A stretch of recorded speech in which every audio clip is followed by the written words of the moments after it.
The threshold to prove a case in provincial court, traffic court, is that the prosecutor, sometimes known as a crown, but usually in court, when you're in a traffic court situation, it's a prosecutor.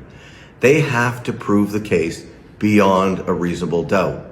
So effectively, they need to use evidence that says you did what you're alleged to have done.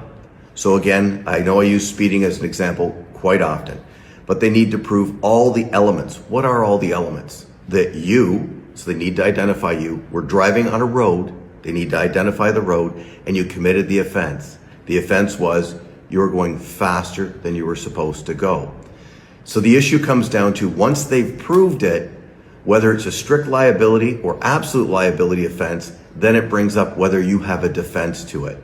If you don't, then you're going to be found guilty. If you do, then an analysis needs to be done whether you have met your obligation to defend yourself or whether it's believed or not believed.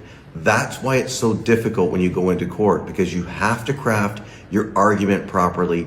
You have to get the justice of the peace to understand the argument properly. If you don't, effectively, you're going to fail at court.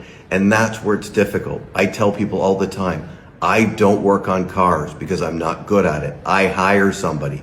That's why you need to hire an expert, somebody that knows what they're doing, to craft your defense. They will set it up for you, and hopefully, if you have a decent defense, they can bring it forward and you'll win your case.